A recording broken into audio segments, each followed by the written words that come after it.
How many of you have ever sung a song, a hymn in church that said, "God help the politicians"?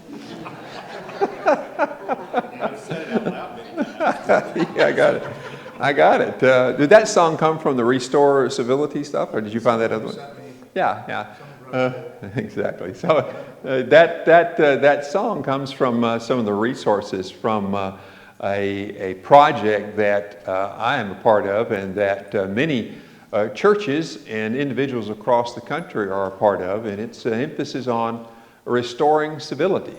Matter of fact, there's a website, restorecivility.org, and it's specifically a challenge as we begin really the 365-day count in this country to the presidential and otherwise election, November the 3rd, 2020. And the theme is Golden Rule 2020. And so throughout the year, we'll be talking about, and I hope praying about, the importance of being civil in our discussions with one another, at least to do our part. We can't control others, and I don't have extremely high hopes that we'll live up to the things that we'll talk about today, but each of us has a role to try, and that's what I want to challenge you to do and myself to do as we go forward in this country. We certainly do need a restoration of civility across the board. If you pay attention to social media, I don't necessarily recommend it, but if you do, you'll see people hot and heavy on political discussions. That's part of what it means to live in a constitutional republic. You're going to have different people and different views, and people are going to find mediums to express them. That in itself is not a bad thing, and I'll talk about that later. But just recently I was watching a discussion that intertwined Christianity with local and current politics. And the discussion went this way. I'll describe it for you. One person said, Jesus was a democratic socialist. Someone else chimed in and said, no, Jesus was a democratic capitalist. And they went on, and I just observed quietly from a distance, watching and cringing across the board with that discussion. I hate to tell you, Jesus was neither. Now that I've offended everybody, let me explain. First of all, socialism and capitalism are two economic ideologies that developed in the aftermath of the Industrial Revolution, nearly 17 years after the time of Jesus. And as far as I can tell, Jesus did not anticipate the rise of the Industrial Revolution. The best I can tell, at least he never said anything about it. So we kind of dismiss those categories as applying to Jesus because they postdated him by at least 17 centuries, okay? Furthermore, Jesus was not an advocate for democracy. Sure, there were fledgling attempts at democracy in the world that predated Jesus, primarily in Greek city-states, a few. That was a different kind of democracy than we normally think of today. But no, Jesus never once advocated democracy. He was a monarchist. He believed in and he looked for the kingdom of God. He looked for not a world where people ruled, but a world where God ruled. And he anticipated its soon arrival, located and centralized in Jerusalem, but yet eventually expanding the whole world. So no, Jesus did not advocate democracy. Now, I'm not suggesting that you shouldn't be a Democrat or a advocate of democracy, or that you shouldn't be a socialist or a capitalist. Those are for discussions for another time and another place. Just to simply make the point that there is a distinction between following Jesus of Nazareth as he's presented in the Gospels and what we think of as modern political politics and the discussions that go along with them. I'd like to remind myself, and I'd like to remind people at least who will listen to me, that the Beacon Hill Fellowship is a local outpost of the kingdom of God. We're not the local precinct of a political party, nor should we be. We say in our opening statement, our ethos statement every week, conservative or liberal here, we've all got to give a little here. Because in this place, our chief concern is about the vision that Jesus had of living our lives under the rule of God, under the realm of God. But that does not cause us to kind of exempt ourselves from engagement in, at least in our cases, this constitutional republic called the United States of America. And indeed, I think being a citizen and being actively engaged and informed is very important. And thinking through, reasoning through what the best policies and the best people that we might elect as our representatives to represent those policies, that's very important for each of us. I encourage everybody to be engaged and informed and aware of what's going on politically in your world, because there are real consequences to the decisions that are made from the federal, state to local governments, including our own personal self-government of our own lives. So today when I talk about what I want to speak to you about, I'm talking to all of us. There are people in every congregation I've been in who've been across the political spectrum. And that is true in this group of people today. I want to speak to all of us about a value that I think Jesus would have advocated very clearly. We read about it in the scriptures today, where Jesus, after he had chosen 12 disciples, he kind of launched into his core message, which was that the kingdom of God is near, that it's coming. And his world was a vision of a world where God would rule and through his Christ, and then all would submit to the rule of God. A different kind of world than we inherit today politically. But in the core of his teachings, he talked about things that involved human relationships that are profoundly important to whatever society you live in, whatever political arrangement you happen to find yourselves under. And at the core of his teachings was something we call the Golden Rule. It's expressed in different ways, but here in Luke's Gospel, we're told to do unto others as you would have others to do unto you. Treat others the way you wish to be treated. And a part of treating others the way you wish to be treated is cultivating civility. And this movement, this effort, this project that many of us are a part of this upcoming year is to remind ourselves as Christians that civility is an important virtue that we should cultivate. It's essential to indeed loving our neighbor as ourselves, treating others as we wish to be treated. And I want to talk about that theme today. If you're interested in knowing more about this revive civility or restore civility, you can find it. I think it may be projected behind me. Yeah, these are revivecivility.org. And you can look and find some other resources throughout the year. We'll draw upon this periodically to just keep this matter before us all so that we can work together in trying to promote in our own lives these values. What we mean by civility is the idea of showing mutual respect toward one another. This is true not just in our political lives. It's true in our personal lives, whatever subject may arise. Cultivating a respect, a mutual respect for one another. The only way you can always get your way when there's more than one of you is by a form of dictatorship, a rule where you make the decisions. We don't have that in this country. I hope you don't have that in your marriage, in your family, or in your friendships. That's an unhealthy relationship for more than one reason. So if we're going to work with others, we're going to have to be willing to listen and learn from one another and to respect one another, even if we don't always respect the ideas that we each have. So let's talk about this. In bold print on the back of the bulletin, everything you see in bold print is drawn from the first paragraph to the site that I have behind me on the screen. The rest of it's mine, my reflections on it. So I want to read these things to you and then reflect with you on what I mean. Civil discourse is the free and respectful exchange of different ideas. Now, there are over 327 million people in this country. And in 2016, the voting age population of the United States, that was 4 years ago, almost 4 years ago, 3 years ago, I should say, estimated at 250 million persons in the last presidential election. That was the voting age population. Now, over 138 million people voted in that year's election. That is 55% of people who are eligible to vote in this country participated.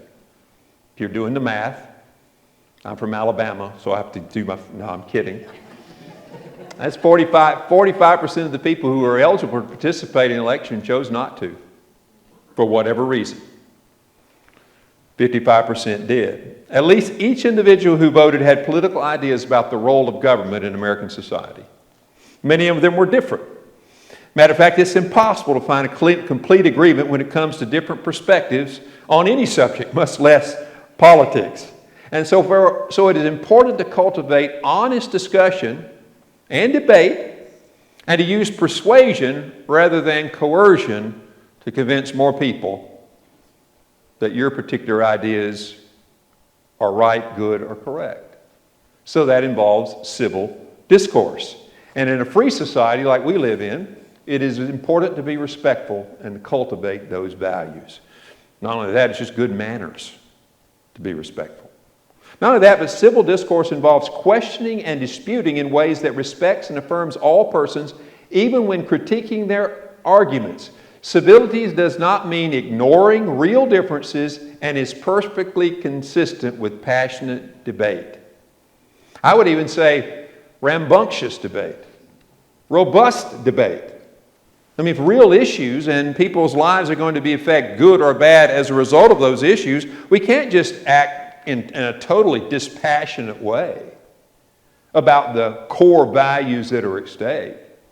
Nothing wrong with having a heated argument about important matters. I'm concerned when people aren't a little upset about injustices that are apparent in our world. But it's a matter of how we handle it. It's a question not so much of simply being passionate and angry about something. It's how we direct the passion and the anger. We can all explore and exhibit examples of times when we think people did it the wrong way. But what is the right way? How do we do it? It's very difficult, by the way, to be passionate about something and not go too far. Not go beyond the idea that's at stake to the personality. Ad hominem attacks, where we attack the person rather than the idea, is always a temptation to us. I think it's important to remember that good people can have bad ideas, political or otherwise. But also, bad people can have good ideas, political and otherwise. You think about that? What am I saying there? A good person can be wrong, but a bad person can be right when it comes to the ideas. So when we are aware of that, and I can cite examples of people that I think are decent, good people who I think believe the wrong thing, and I think of people that I'm not too high on. I think they're kind of bad folks. They don't always live, they can come up with a good idea. So what's that tell us? It tells us we should focus on the idea. Ultimately, it's very difficult for us to judge what's going on in the heart and mind of another human being. So it's very difficult to know in all circumstances whether we're actually dealing with a good person or a bad person. Now, here's the temptation we all have. When they have a bad idea, we're tempted to go further than say they got a bad idea. They wouldn't want to say they're bad people. Right? When debate goes beyond simply a policy or an idea or a belief to, they're not just wrong. They must be evil. They must be evil. But we know better if we think about it. So civility is recognizing and respecting all persons even when we're critiquing their arguments, focusing on the value of the ideas while still affirming the right of our political opponents to hold those ideas in good faith. Which brings me to number 3. Civil discourse encourages the sharing of different viewpoints by being willing to listen to differences of opinion respectfully. Have you ever held a political belief to be true that you now believe is not true? Have you ever had some idea at some time in your past, let's say since we're talking about politics, that you one time thought, this is the truth. And you believed it with conviction. And you believed it passionately. It may have been a policy. Any number of things. You thought, this is the truth. This is the right way. And you believed it strongly. But now you look back on it and you think, that was not, I don't agree with that anymore. I changed my mind. Has that happened to anybody? Now, if you've never changed your mind about a political view, a value, or a policy, you've never changed your mind? Maybe you should think about it. So what does that tell me if I plead guilty to saying there are things I used to believe to be true politically that I now believe aren't true? Or ideas I used to have a deep conviction about, now I'm like, maybe not. What does that tell me? I could be wrong. I have been wrong. I may be wrong now. I should cultivate more humility.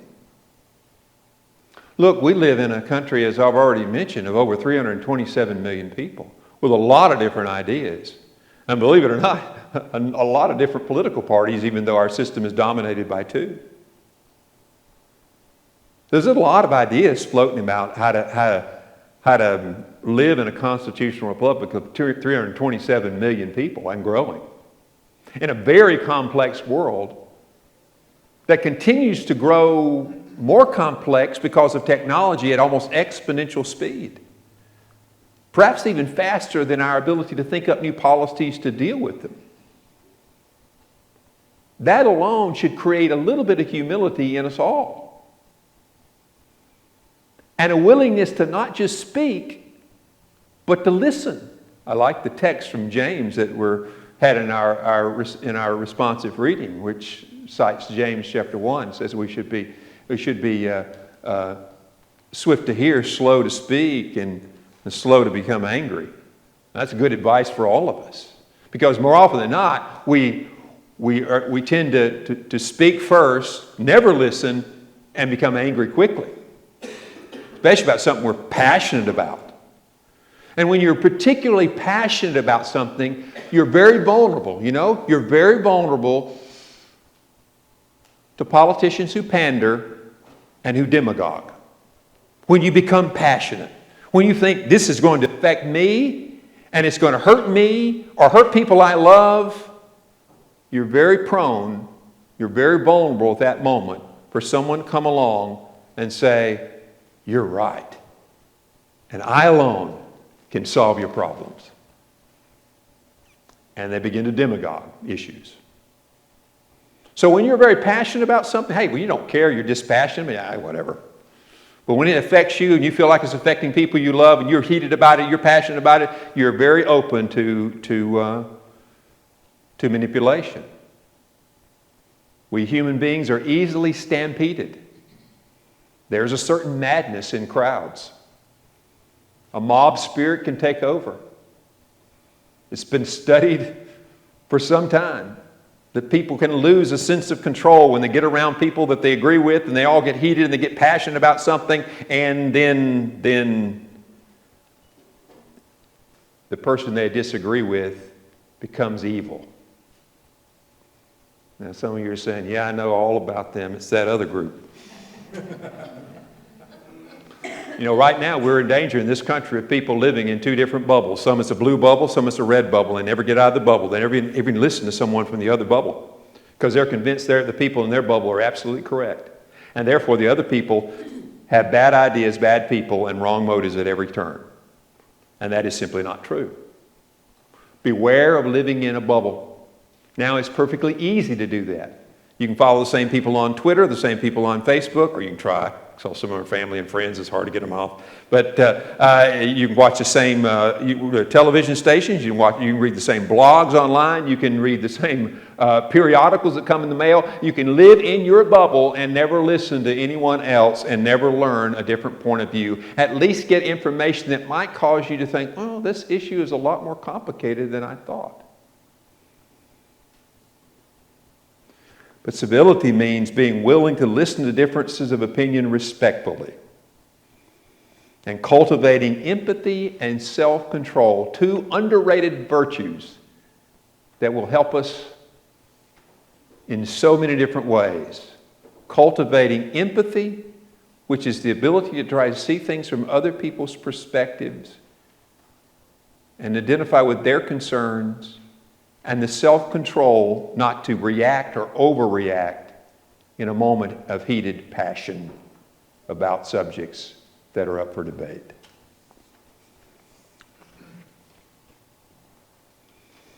Now, it's easy to agree on all this stuff when you're sitting in a cool church building.